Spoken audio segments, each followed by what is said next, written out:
Welcome one and all. This is WESN Content Capital Face of Sport. And today we are going to be talking fitness and talking some track and field too as well, and look ahead to an event that takes place in January as it relates to Carnival too as well, and also health. With me is a man who has been here before. When he came here, he created quite a stir. Let me make sure I get it right. He created quite a stir when he was last here. Of course, I'm talking about Dexter. Simon Dexter, welcome. Thank you for having me again. And right next to him is his brother, Derrick Simon. Derrick, welcome. Thank you for having me. Dexter and Derrick, how did you all grow up? So, how do people tell you all apart? And then the first question, I must ask. After time. Yeah, it has been a problem even for our mom for many years. Yeah. Time. Spend time with us and you'll be able to distinguish the small little details that make the difference. Yeah. Was there advantages and disadvantages? Always advantages. Still to this Give me day. some of the advantages. When you were small, what were some of the advantages? You want some of the just normal advantages? No, I want the naughty but clean advantages that you can talk about on TV. Well, I know we have teachers who found out years after. I met a teacher of mine, Miss Itimu, about 3 weeks ago, and she told me, she said, Dexter, I met her in a pastry shop, and she told me, Dexter, I know you and your brother used to change classes on us, you know. We know this, it's just we didn't be found out a little bit late. But we know you all used to write exams for one another.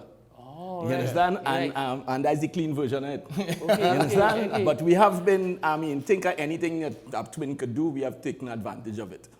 You know? And we have grown and stayed together from our kindergarten, primary school, secondary school, university. Always together. Always, and we live on the same compound. We have 2 houses on the same compound. So one of the other advantages is that you have your support system right next to you. You have a bouncing board in terms of, so like now at the stage we are at in our lives, in our development and our careers, it is opportunity to get a different perspective on goals, on different aspirations, on things that you want to develop on. So it has its advantages more than the naughtiness as well. One too. Yeah? Honest perspective. And an honest perspective that you may not necessarily get from someone else. But Yeah. I have one question. One question I must ask. What about dealing with girls and women and ladies? I must ask that question. I don't know maybe. I want to know maybe. You said no naughtiness. Maybe not. Was there ever confusion? Maybe not. Not on our part. It was very clear what we were doing, not on our part. So later on in life, did people remember? Were people like your teacher able to figure out? Yeah, people figured out after some time, and they came to us and they questioned us, and we told them the truth. You know, that's passed so long that we could have come out and fess up. You understand? But the naughtiness yes. is still buried very deep. It's very deep. Yeah, very deep. All right, get away. And so the key. All right, so let's talk. Dexter, first, let's start with you. I know that there's an event, and we have a flyer, but there's an event coming up, and we could put up some of the flyers in the background. I know there's something called Sexy. Yeah, 4 weeks of Sexy. So I want to lead in transformation coaches in the country. And we know the time of the year is coming up where a lot of people want to get in tune with the best version of themselves. But more than just crashing it in for a short period, which I am going to condense it for people, I have quite a large following of people who I'm now trying to re-educate, reposition their approach and their thought process towards their health. And that is not in line with what has been consistent years before, which is rushing down health for a purpose and a reason. Health should be something that you invest in on a daily basis and be ready for any opportunity or event that happens. However, that's easier said than done.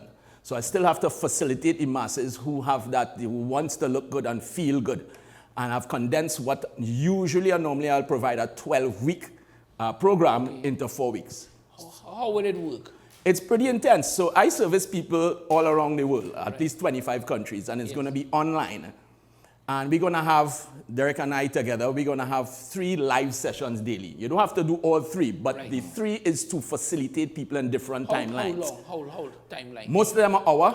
Okay. Yeah, and we have a cardio session at lunchtime that is half an hour. Are they required to have special equipment None, with them? none, Okay, good. none, Even none. better. Just Even a mat, just a mat. Key, simple equipment that are really required to change your physique in quick time. And from my experience and knowledge being a professional bodybuilder, taking part in 54 international shows, I've learned how to change my physique in quick time.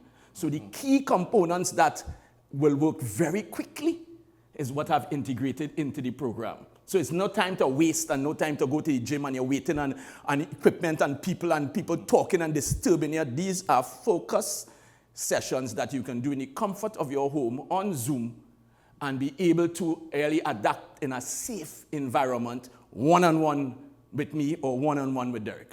Before I go to Derrick, from the perspective of people who are interested, how does it work? Is it that people sign up immediately, you have a talk with them? How does it work? Right, so right now registration will take part from December the 11th in 4 different tiers, right? Almost like a concert. Right, so first in at the 11th of December, it will be $300 US for the entire program. So people have already been, over 100 people already registered. Okay. Right? Do you have a cutoff? Not really. Okay. Last year I had like almost 300 people. I figure it might reach that or more. Right. So I don't like to cut. The only thing that will limit people from entering and having the experience is if they come too late. So we only have 4 weeks. So if you come the second week in January, you can't catch up. Yes, you understand? Because you'll have to have an orientation meeting. Sure. And when somebody contacts me, I have a whole litany of videos and talks and pre-recorded stuff that I send to them. So it sensitizes them about how the program is going to be done, the timelines. I even have the month of January and all the days that the sessions are going to occur on. Very, very professional. So you could make an informed decision about how you're going to try to amalgamate this into your life. Morning, afternoon sessions, evening, how does it work? Yeah, 3 sessions. Now, you don't have to do all 3. Okay. But we provide it for the person who have more time and want to get it done faster. Okay. So typically in a 4-week program like that, people will lose about 30 to 35 pounds. That much. So much? Yeah, that much. Because it's heavy on a system of diet and exercise, which I call 25-25-50. Right? That's a program. Well, I could say basically, I could say online because I'm not giving all the details. Sure, of course. But 25 minutes upon waking, you include 25 grams of protein into 50 grams of cardio. It's not fasted cardio like people know. It's a different approach. And then you have diet applications throughout the day. So it's really done to facilitate fast tracking. Right? And then the exercise support elements are going to be targeted on your legs, on your core, your obliques, meant for chest. The key areas that are going to be visible that are going to make you feel more confident about yourself. Of course, you're going to have heavy attributes of health. All right, so we bring in Derrick on that part. So Derrick, from your perspective, let's get your thoughts on the very same thing I asked Dexter, from your input in terms of that. So I fully see the program as being beneficial, not only for a 4-week period, and this is my verbiage and my buy-in for the people that I talk to, but it's more about teaching you fundamentals that is required for living a more optimal life, for longevity, health, and it's the benefits of being healthy. So yesterday I was privileged to be part of a pilot project by UTT. It was a seminar on sports science and relative issues dealing with trying to promote and develop our sports culture and level of coaching, etc. in Trinidad. And one of the presenters presented well and said, our eating habits can be defined into 3 different categories. One for survival, one for optimal health, and one for performance. So most of our society is on survival, meaning if I ask you a question, if you had breakfast this morning, it might be, I didn't make it, or I had a cup of coffee, and then you will eat on the premise that when I feel hungry, I eat. And that's eating for survival. So we are going to give you people tools. Which is me. Which is most people in society. Yeah. And not because you don't want better for yourself, but most times you lack the knowledge, you lack the information and processes required for you to stay on track. And that's what we're going to give people. We're going to give people the opportunity to learn, not only throughout the process how to drop weight, the reasons why, the physiological reasons why, because we do a lot of the whys. We answer a lot of the whys. What's the most common why? Meaning that, because you give me a thought here. What's the most common question from people, besides the fact that they want to lose weight fast? The most common question, what is the most common question when somebody starts the program? What do you think that everybody asks? I think one of the most common questions is do I have to eat at the frequency? Do I have to do this? And the answer is yes, you have to. And as part of your discipline. Another common question is, would this work? Yeah. Would it work? Because a lot of people have been hoodwinked. I've tried other things before. And failed. And failed. Yes. You know? So the question of the whys and do I have to? And a lot of people ask that, do I have to? Or is this necessary? Because it's not part of their norm. Yeah. It's not part of their DNA. It's not part of their thinking. It's not part of our culture. Right. But consistency in eating brings a different environment, which is indicative of good health and optimal health. So for those, and I'm guilty of that, for those who think that, okay, you know, I can skip breakfast because I'll make up for it in the afternoon. How do you respond to that? Well, scientifically, the breakfast is your most important meal because the breakfast is what breaks your fast. Yes. Yeah. Right? And it's tied directly into your metabolic rate, your body's ability to burn fat, right? Or to actually utilize the foods that you ingest. And once you keep doing that over a period of time, your metabolic function becomes really suppressed. So you're unable to digest food optimally and use it as a form of energy. What happens when your metabolic rate breaks down is food stay as what we call overspill in your stomach, and it turns into fat. And also, missing breakfast does not start the engine up. So your body is like a computer. It requires 8 hours sleep so that your organs could go into a dormant scenario so you could recover, they could reboot and get up in the morning strong and vibrant. When they reboot in the morning upon wake, you have to feed it. And that's what your body simulates this action of chewing, and it wakes up your stomach because it has to digest. Once that happens, your metabolic rate starts to go. So in the absence of that, you are not actually rebooting in the morning, nothing to start your metabolism. You keep doing that over and over, you damage your metabolism. So liquid has been a phase and a fad that has gone through. That was sold to people on social media as a failure.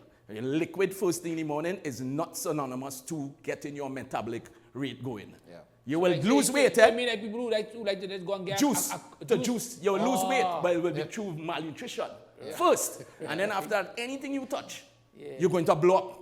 Yeah. Because your metabolism has now gone through a dormant phase. Just on a morning, just go and, I'm not going to call any name of anything, but go and get a coffee. And say, hey, you know, that's breakfast. I buy my breakfast. They're going to eventually put on weight, and a weight that is going to be very difficult to take off.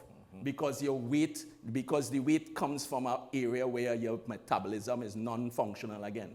So a lot of people say you gain weight as you get older, and you just have to live with it. People say that, yes. That is not true. Yeah, but they do say you get weight. You gain weight as you get older because you become more slack with regards to your regimes.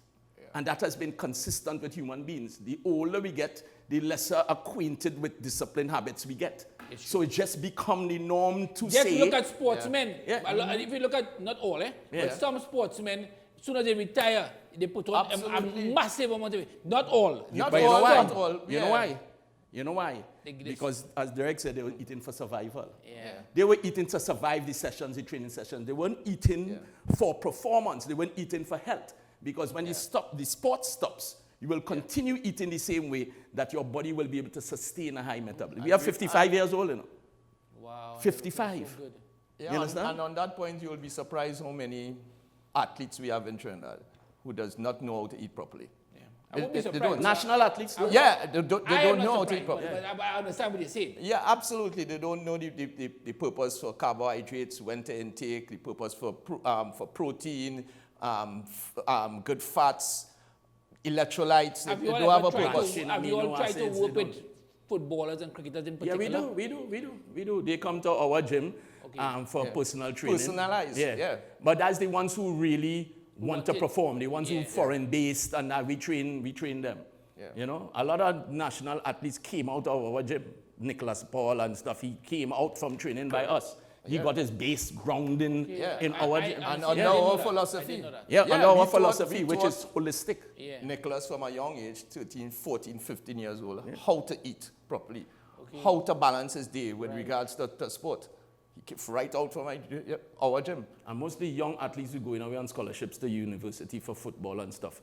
When you see the rigidity of the program that is sent to them with regards to diet and supplementation and stuff that they have to follow, it's mind-blowing. Yeah. And it's very consistent of what we teach them. So they have an easy transition into that life. But most of the footballers and athletes that go across on scholarships and stuff, they fail because the components that are supportive of what they need to do to perform in the universities, they don't have no clue about it. So it's too much of a learning curve. We have national swimmers across there who gaining weight and all that kind of stuff because they have no clue about nutrition. They're not in the environment at their home, supported by parents putting meals in front of them now. So the choices are bad because they don't have the knowledge. But there's a spill down from parents too, and lack of knowledge. Because most of the families or households in our society eat for survival. Most of it. Is it, gentlemen, Dexter and Derrick, because this is me speaking, right? But when I look on social media, I'm not a great big social media person, but when I look on social media, there are so many persons promoting food. Yeah. Go here and eat this food. Go here and eat that food. Go here and taste that food. And we have become so fast food. The amount of fast food places in Port of Spain, in particular, whether it be Arapita Avenue or Tragaway Road, the amount of them, the quantity, the average person, when I was growing up, I make no boast, my mother used to cook every day, right? Yeah. That is how it is. I know in households that is not so anymore. But I think it speaks to the person's mindset. Yeah, because And their goal. Because in the same breath, there are so many different articles, so many videos, so many other prompts where health is concerned. So, but a lot of people don't gravitate to that. You know, it's easy to make not bad sexy. choices. And But I it's wanna easy to make bad choices. But I want to be very bold to say something. Yeah, go ahead. I want to be very bold to say something that people in high authorities in Trinidad and Tobago and community are avoiding. Fast food is not a problem. I eat everything under the sun. Fast food is not a problem. The lack of exercise is a problem in Trinidad and Tobago. Because once you have something called energy in, energy out. The energy in is the food that you ingest. The energy out is the required exercise that is done to support, to actually utilize the calories. That is our problem in Trinidad and Tobago. Major problem in parts of the world too. We are eating, but not supporting it with the right energy out, with the right exercise rate. I eat everything. Roti, KFC, everything that people think is bad, I eat. It would not affect me because I'm always on a proper exercise regime. That is a so when they're bad talking, soft drink and all of these kind of stuff, it is only bad when you reach the critical point of bad health. Yeah. So when you are bordering type 2 diabetes, of course it's bad. Because you didn't do the required things before. And this is what I teach my transformation people. Doctors, I have transformed over 97 doctors.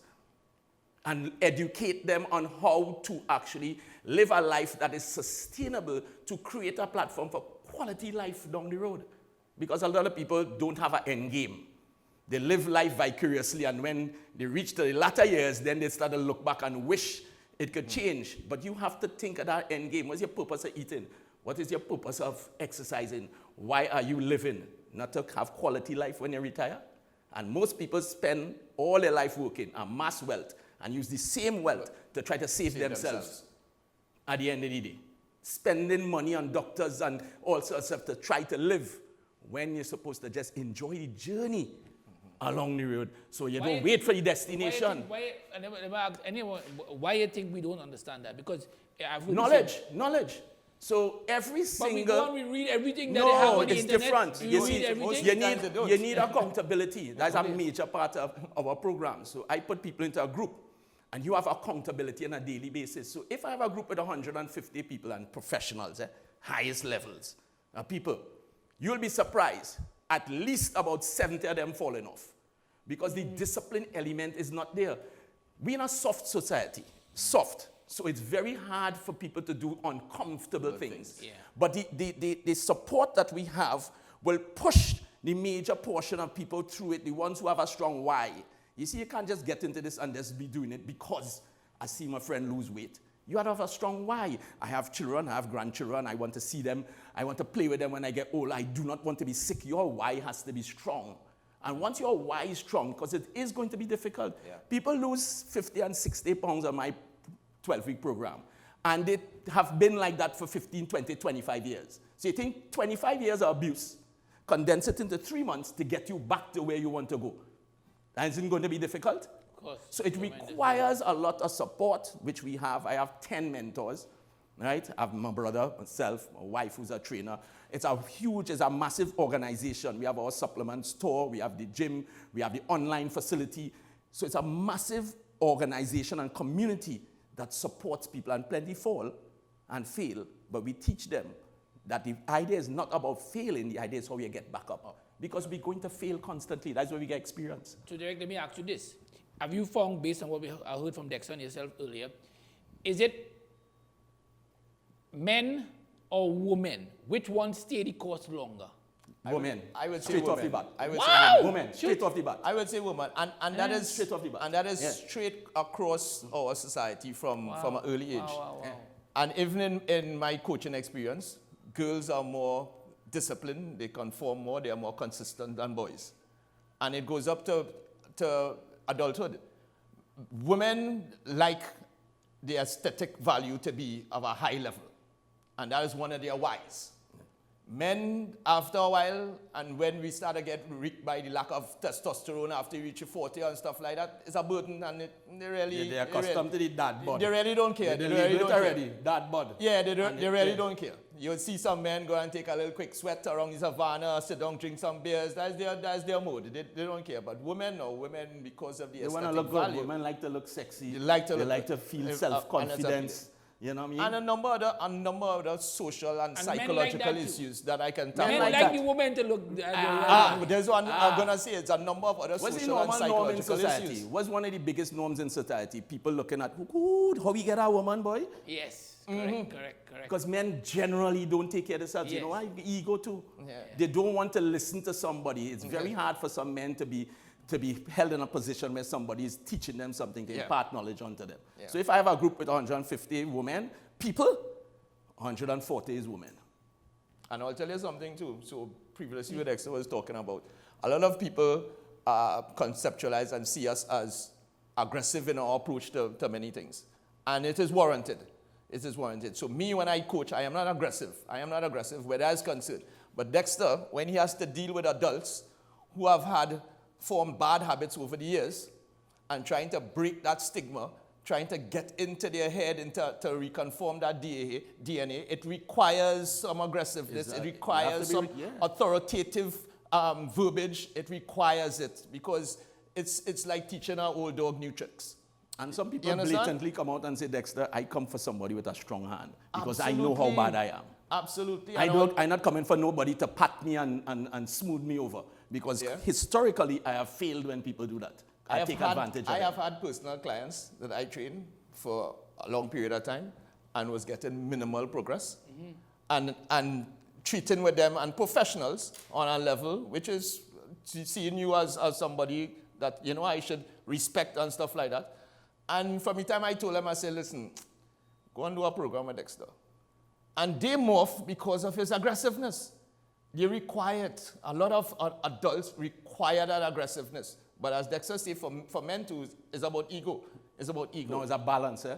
I know who to speak hard to soft. I know who to pat and hug up and say, I love you. And you understand? I know the differences. But it's not about, it's not only about, because often I will hear him do a session and stuff like that. It's not only about the verbiage that you use, but I can see the value in you being authoritative, of you not giving exit clauses, of you saying this is what is required, this is what is required, and people need that type of structure, they need that type of direction for them to make significant changes. Or else they will just be linear, and they will continuously be towing the line, and saying, okay, I dropped off a pound this week, okay, I had a function to go to, I had to drink alcohol, but when you have to come and deal with excuses, but when you have to come and deal with a person who doesn't allow for that type of leeway within a certain period, and a period of 3 months, basically, we're going to condense it to 4 weeks. Yeah. But when you are subjected to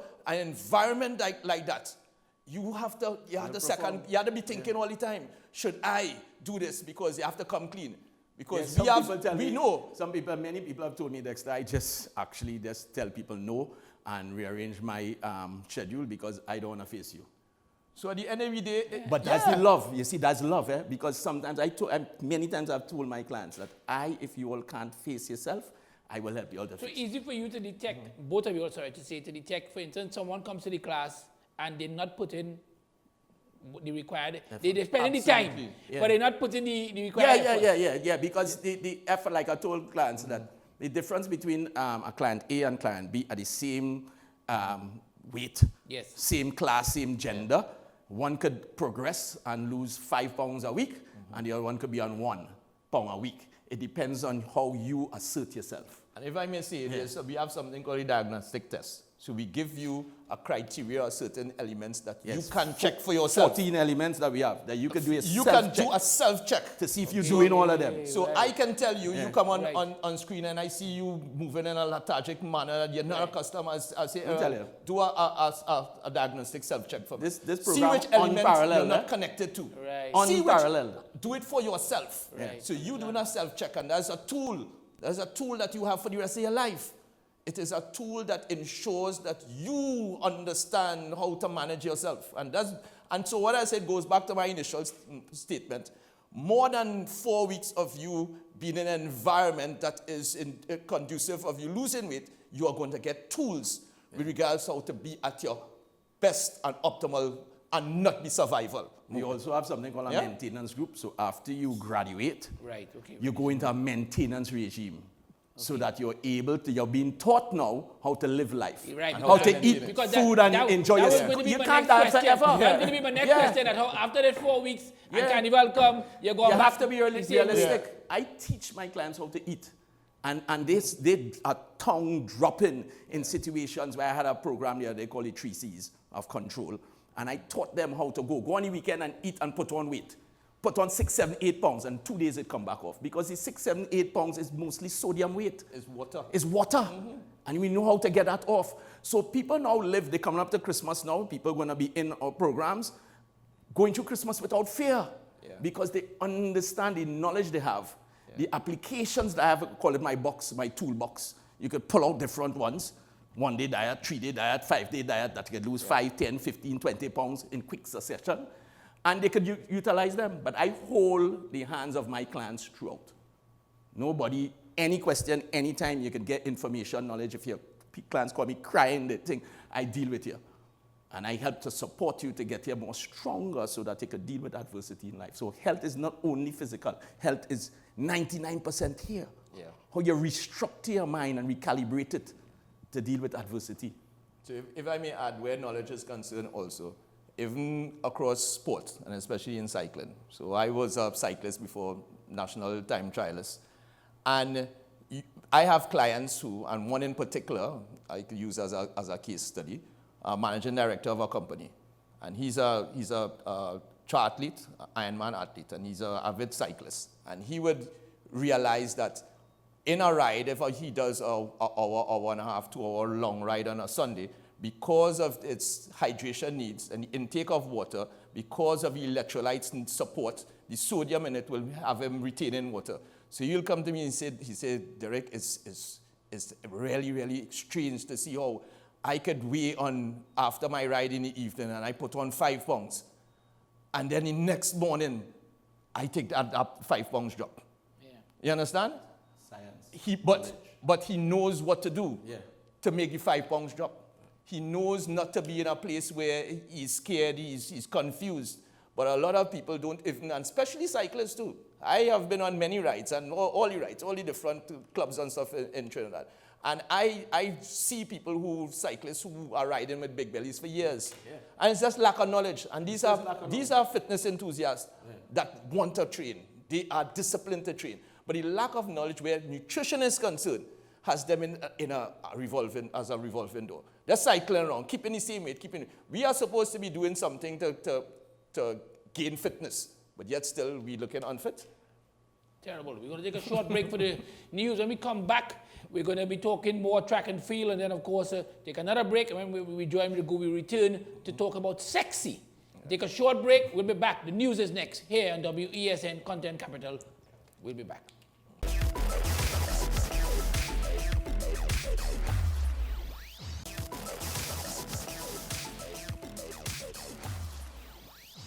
Welcome back. As we told you, we're talking fitness, we are talking track and field as well, and we're looking ahead to an event next month. I should say, my apologies, next month, January.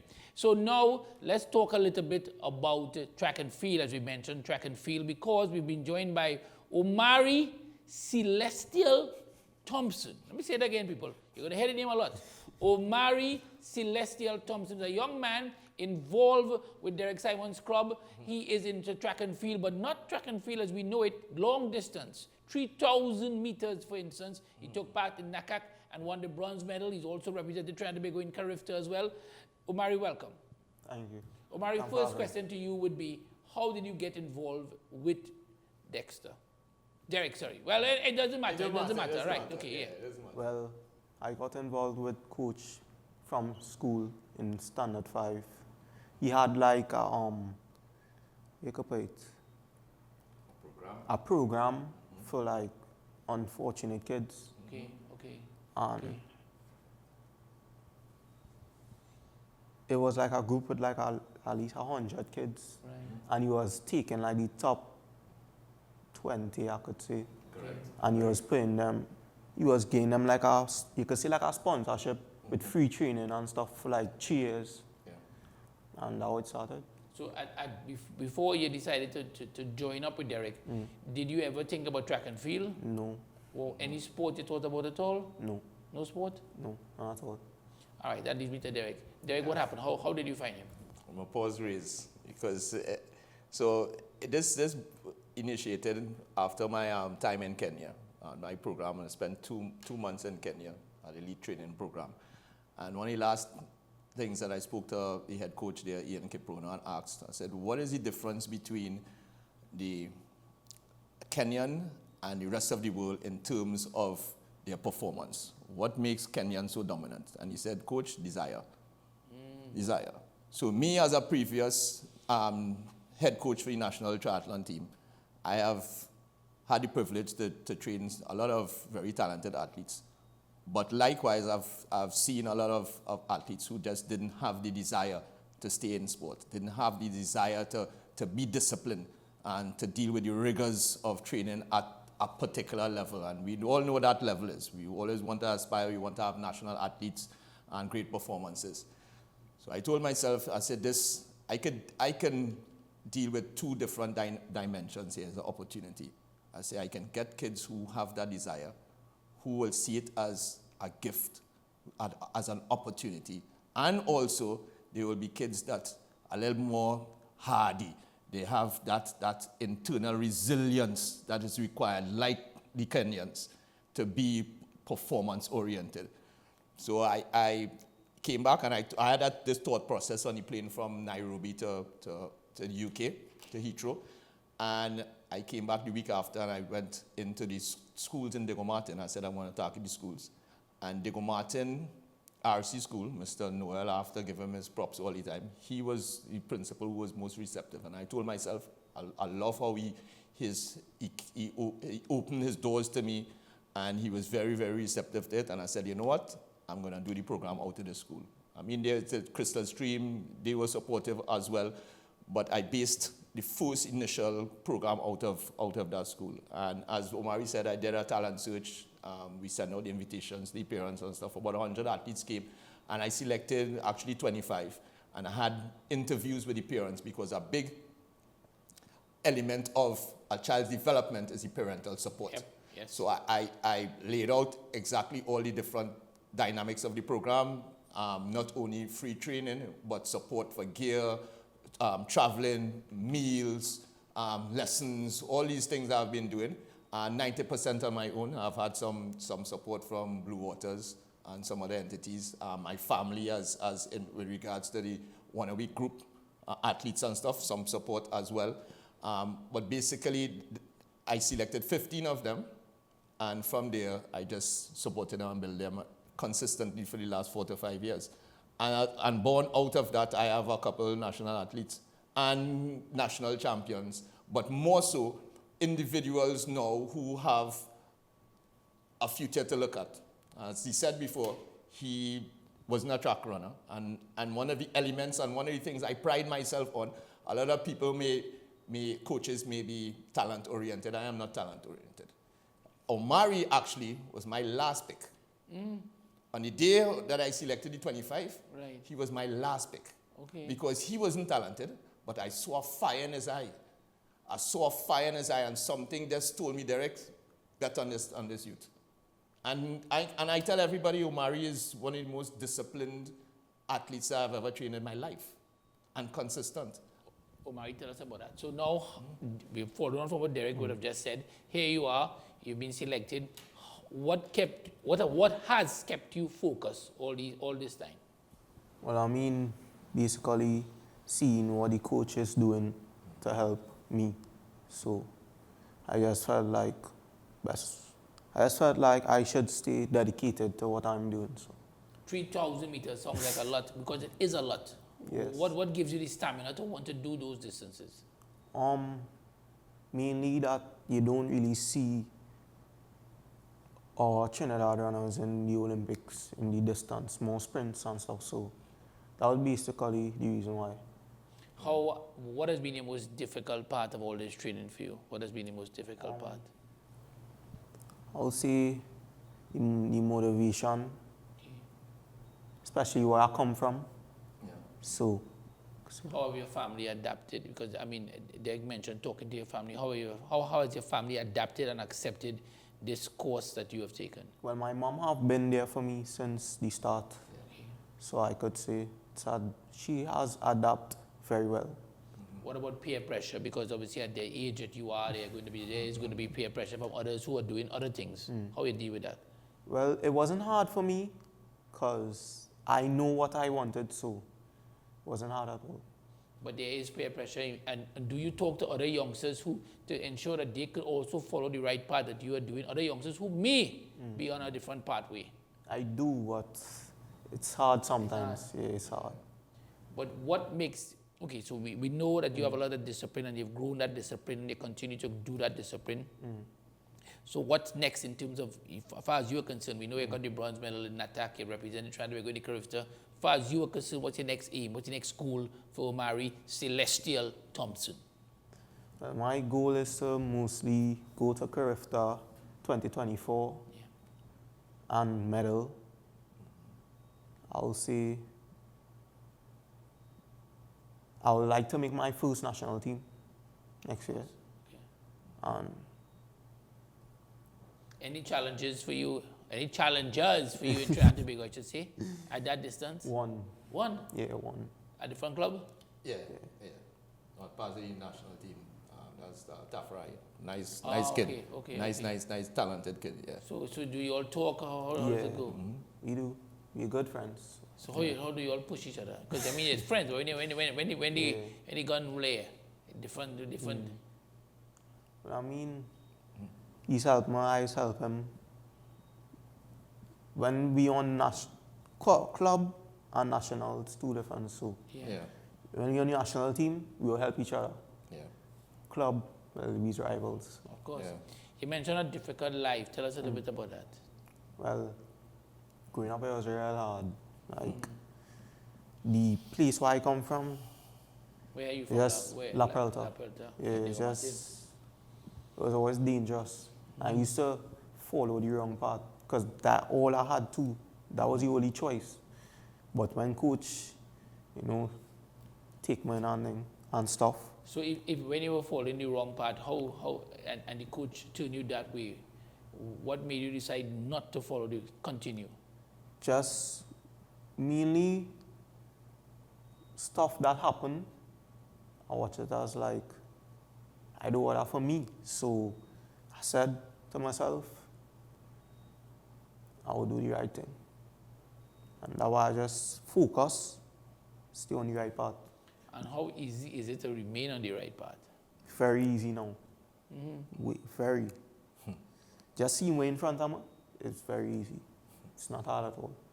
Derrick, tell us. I get emotional because this is what I want as me giving back to society, and there's a number of stories like that. I mean, Mary, I had a group of them that I take to breakfast and stuff like that, and I treat them like my children. I treat them and I protect them like my children. The school teachers and stuff, principals and stuff, they call me. They don't call their parents.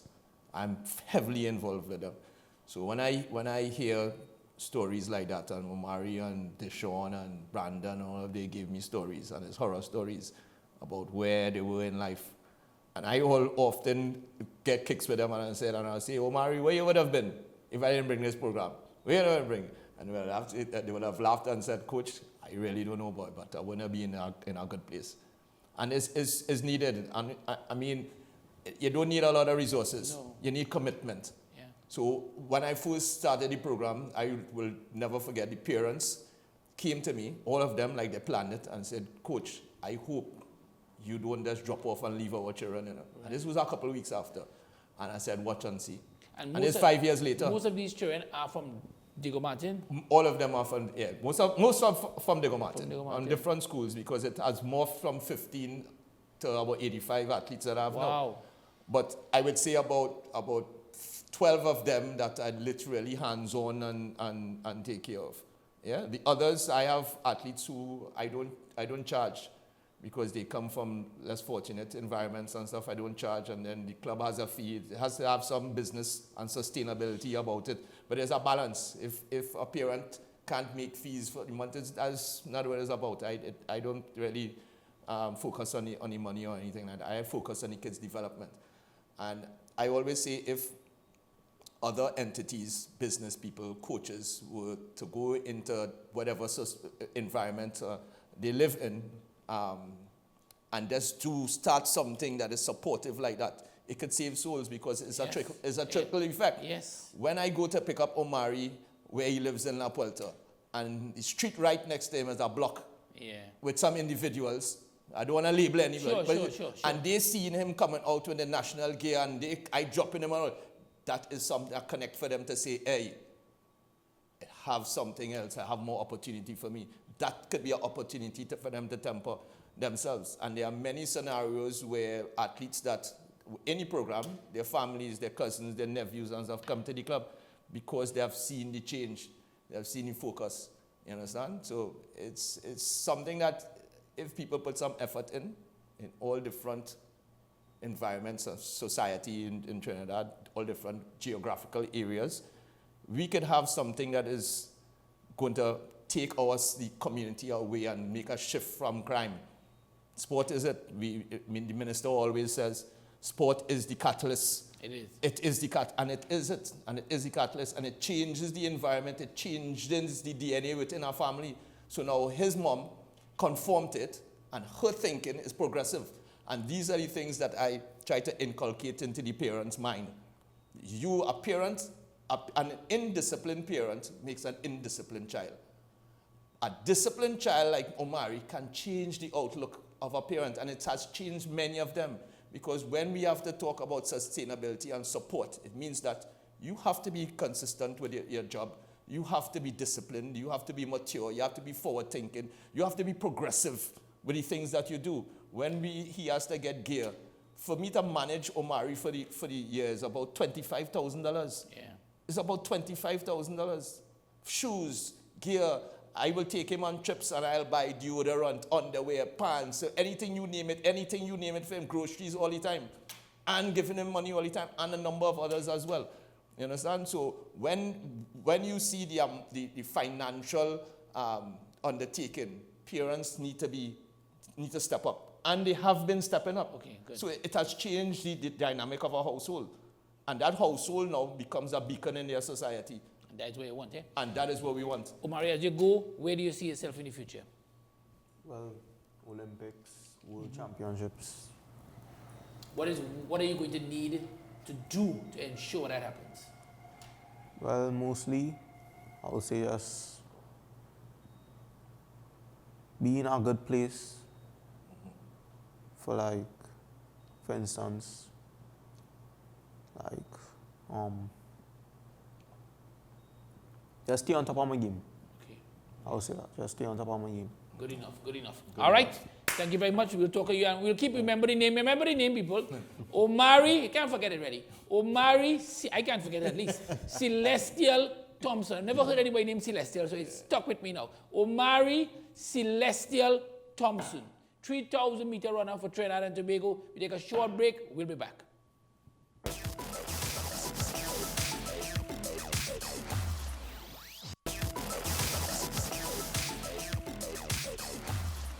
Welcome back, welcome back. Really very, very interesting and revealing story we just had.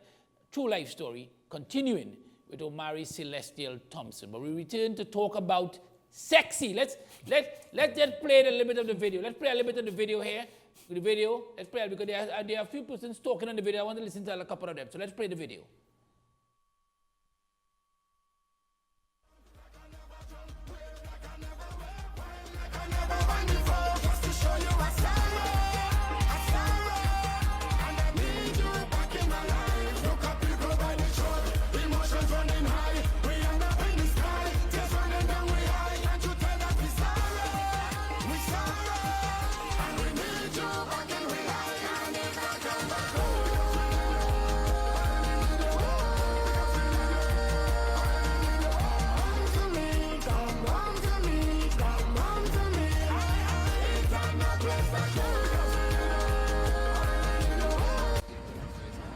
Hi everyone, I'm Janelle Duncan and I hail from the beautiful islands of Trinidad and Tobago, but I'm living in Baku, Azerbaijan, and I'm still looking forward to 4 weeks of sexy with Dexter Simon. See you guys there. Bonjour, Vanessa from Montreal. I'll be doing 4 weeks of sexy and I hope to see you there. I'm Kimberly and I live in the beautiful Bahamas. And I'm doing 4 weeks of sexy with DexterSimon.com. Hey, my name is John. I'm from Trinidad and Tobago, and I'll be doing 4 weeks of sexy. Guys, I'm Alex from Austria. I'll be doing 4 weeks of sexy with Dexter Simon, so don't forget to sign up. See you there.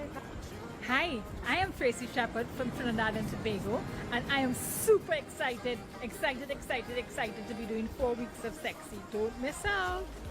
Hi, this is Melinda from the BVI. Join me and Dexter Simon for 4 weeks of sexy. Hi everybody, my name is Fana and I am from Trinidad and Tobago. And I'll be doing 4 weeks of sexy with the DexterSimon.com team. See you there. Hey guys, I'm Fiona from Antigua, but I live in Barbados and I will be doing 4 weeks of sexy. Come join me. Hi, I'm Anisha. I'm from Trinidad and Tobago and I'm doing 4 weeks of sexy. Good morning, my name is Nikki D. I'm a Trinidad and Tobago national. I'm at Trinity tomorrow. Now before I go off on my flight today, I want to share with you that Dexter Simon, Derrick Simon, Jen Pitt and Associates will be hosting 4 weeks of sexy in the month of January. I'll be there. Will you be there? Come get your sexy back. And if you're sexy, get even sexier. Welcome back, welcome back. We're now talking about many of you, myself maybe included at times, who have training equipment at home which are clothes hangers. I have to say my own is not, because I normally have to get ready for the marathon in January. So this is my month coming up, December, where I do get into some training for the marathon. So I have to admit that, but it normally is there. But nevertheless, gentlemen, so let's come back and talk about this. from your perspective, Dexter, when you look at the importance of this, I know a lot of people are going to obviously ask the obvious question in terms of nutrition. People are going to be concerned in terms of how are they going to ensure that over the next 4 weeks from January to February, they're going to be on a good enough diet immediately. Immediately, because everything will be written, everything will be explained. We have a orientation meeting that is about 3 to 4 hours long, and then people they go down to our store. So we created our store. So yes, we have a supplement store, Where is it located? in Glencoe, Kilbracken Road. So after the orientation meeting, we normally get our clients, they come down, the local-based ones. And the foreign-based ones, we have all the links to exactly what we sell in the store. Right. So they can get it online. So it's very, very much organized because there's a fine line between buying something that is 100% good and 80% good. Right. The results differ in a major way. And then also knowing the health components. What is the SKU? What is the makeup of it? What creates the platform for this to be healthy and good? And that's what we specialize in. What are some of the items that you have in your store that you would see would be essential for persons looking to start that program? Well, mainly a extra source of protein through a protein shake. But people have to understand because I know a lot of people not me, but I've seen people go and say, hey, I'm going to get a protein shake, and I say, wait. Yeah, but they don't know. Would go, I don't want to call the place, but they would go to one of the malls, and they go into that place, and I see the fellow ordering but the protein shake they made looking like a milkshake. Yeah, most people don't know, and I'll give the population a very important tip. For people trying to lose weight, the emphasis on your protein, on the SKU, the distribution of the elements, has to be on the sodium. Anything over 50 milligrams of sodium, you're going to hold on to water. So a lot of proteins, it's very hard to get protein at that level. A lot of proteins, 125, 200. And people purchase proteins and wonder why they're not losing weight, because the element of sodium is too high. So sodium is like a sponge. Because a lot of these gyms also send protein shakes. Yeah, but it's not, it has to be consistent with dieting. Okay. You understand? It has to be consistent. I think this might sound bad, it sounds like a foreign trend to be going to say, I have a protein shake and I'm watching it. Absolutely. And here what I'm saying to myself, this is about the 20th time I see with a protein shake, and I not see any difference. But it's a high onus on education. Like I said, the orientation meeting is 4 hours. Wow. And the reason for that is we go through the whole scientific reason behind dieting, why it is you have not been able to lose weight, all the whys, what is it connect to sleep, why you need 8 hours sleep, why you need a gallon of water a day. How important is that 8 hours sleep? Because a lot of us don't always get that. Because I start my morning very early, unfortunately, right? But you can manage yourself. It's about daily management. Okay. It's about managing yourself. And it's about managing the night. Yeah. Because a lot of people focus in the morning. What time? I have to get up 4 o'clock in the morning or 5. But it's managing the time you go to bed. You cut out so many Netflix. And again, we do these things. Sports to be on at certain time. No, that's okay. But if you do them repeatedly for a period of time, then you can interject life living normal. But you have to get a consistent basis. You must have a base of health first before you can live. On a weekend, I sleep a lot more. Unfortunately. Yes. And on a weekend, my weather are real cool. Yeah. When we were growing up, my parents used to always maintain that on a Saturday and a Sunday after lunch, you eat a good diet, you take a good, you get a rest. And that's still in me, that's still in me on a weekend in particular, not during the week, because I work in. Yeah.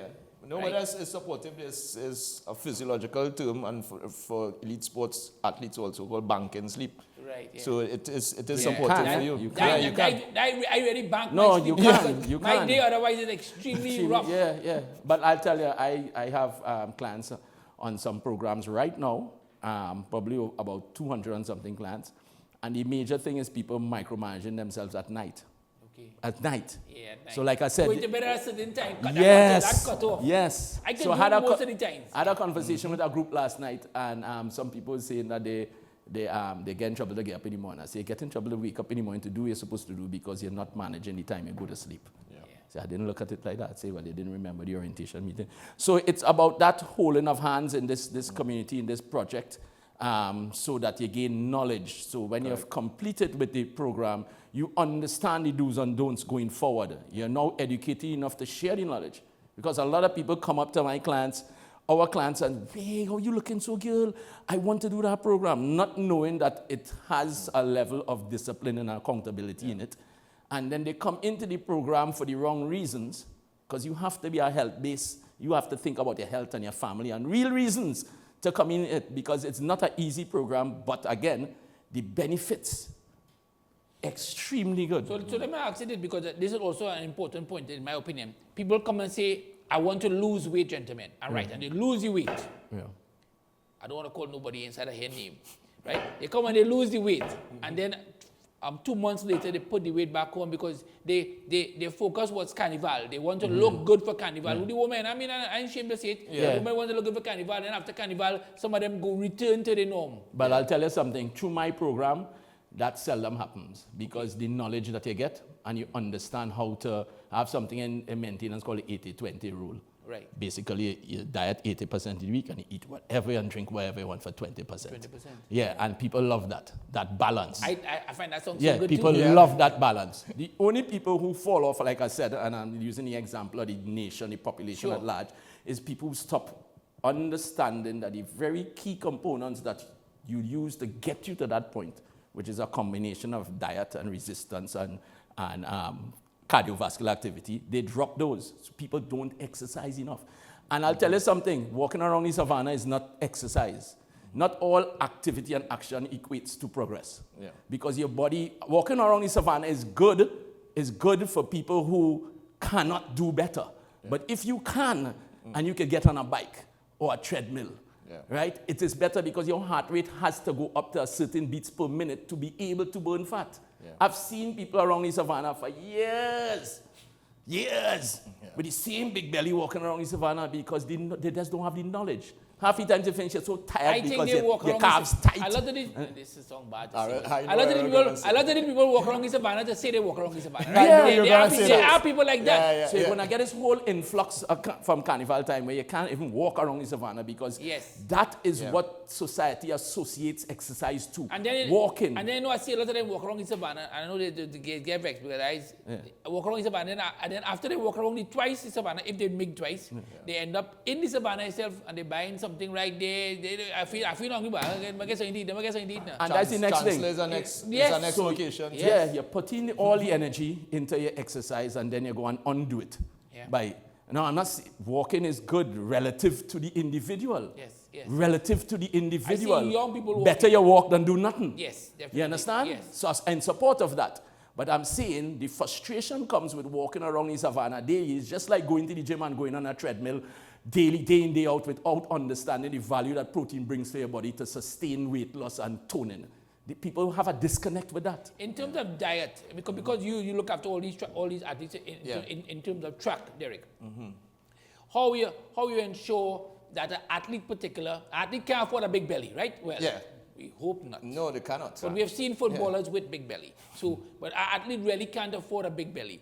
How do you ensure that the athlete stays on that particular program? Because they also have to eat. And they have to eat healthy because they are not like myself. They are athletes. They are going to be performing at the highest level. And before you answer that, I want to tell you that the adult transformation I do, Derrick does it with youths. Okay, with youths. Good. With youths. So it's a trickle. So I have parents who come, and the youths, he do the transformation on the youths. Excellent. So it's a whole family. So to answer your question is information. Okay. I give them information. I give them the elements that is required for you to be cognizant of on a daily basis. Your timing of your foods, the composition of your food. When you give people information and they're informed, knowledge, it's difficult for them to create an exit clause. A lot of people don't know. I mean, I have had national athletes. I've been on national teams where I literally have to go around the breakfast table and say, no, you can't be eating this, you can't be eating this. How can you be eating like sausages or pork and ham and stuff in the morning, all that oily food and stuff, donuts? You can't be. So when you are given that type of knowledge, it empowers you. At least you have a reference to make a right choice. What you would recommend for athletes? For instance, I'm talking, for instance, because I've been on with several teams, and I've watched sometimes when the teams are at breakfast, and I look at the breakfast, and I mean, I don't want to eat the breakfast because I think it had too much grease, personally. Yeah. Right? But Me no, personally. grease is a stress for the digestive system. Okay. So you don't want that. Right. Grease and fiber. Yeah, Fiber, you don't want when that. I look at that and I intimidate, but then they're saying this is all they have in front of them. And but there's normally a time when I've seen where the managers of the team, they're supposed to make a request and say this is what I want. They're supposed to. I don't know if all national teams, they have that depth of management, which they should, because nutrition is a pet peeve of mine. But they absolutely should. When I was the head coach for the national triathlon team, I absolutely would call forward if we have to go and do a championship or Crifty in Barbados. I will ensure that the meals are appropriate. Okay. You understand? And it's not difficult. It's not difficult to have a good composition of carbohydrates, which is the main fuel source for all athletes, no matter if it's sprinters. Most of them seem to want pasta. Pasta is fine. Pasta is fine. Pasta is fine. A good composition, a good plating, carbohydrates, some healthy fats, vegetables, protein. You understand? The worst I've seen, and it would have been about maybe 16, 17 years ago, in Trinidad and Tobago, football match, down at the Mani Ramjan. And we come downstairs and the game is over. The game is, I don't want to lie. No, the game is not over. It is during the intermission. No, not half-time. Half-time. I say intermission, half-time. And we go, I don't know how I end up there. I can't remember. And the players leave. They go back out on the field, and I'm going back up, we're going back upstairs. And I'm looking, and I see the people coming out with KFC boxes. And that is never, I've never forgotten it. That's and crazy. it turned out that's where they give them fries. That's crazy. And it's all about being performance oriented. And this is one of the reasons why I appreciated that seminar that UTT brought. I mean, it was brilliant. We had presenters from Trinidad of the highest standard. We had Dr. Gopi Singh. We had a number of different presenters.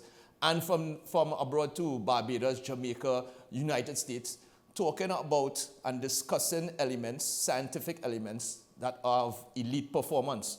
And we need that. We need those types of additional elements to be part and parcel of our conversation on national teams, to be part and parcel of the conversation in clubs as well. Should all that, Derrick, tie in, again with Dexter as well, into the health? We are on healthy. Absolutely. We are on healthy society. Absolutely. Unhealthy. So one of the points that I wanted to make when Dexter was discussing, I think Dexter's program, each family, household, of mother or father, should invest in that program, not for themselves only, to learn the tools, but for their parents. It's a shift of society, norms of society, the ills of society that goes down the chain. Because often I have to empower parents, teach parents, because they themselves, they don't know how to eat properly. And we go back to the same element. They eat for survival. They're not even eating for optimal health. And where kids now, are athletes, have to eat for performance. So, and because, I mean, everybody knows this. It is easier to put on weight than to lose weight. It is so easy. It is so easy to put on weight. It is, something you wonder. But I'll tell you something. A lot of my clients realize, and people don't know and understand and appreciate, the longer you stay at a healthy zone, healthy in terms of your optimal weight, it is very easy to put on weight, but extremely easy to take it off too, you know. It's almost like changing your DNA, the expectation of your body, what your body becomes accustomed to. If you're accustomed being lean all the time, your body's not going to morph into being fat. Easily. You understand? Easily. It is going to go to what it knows most.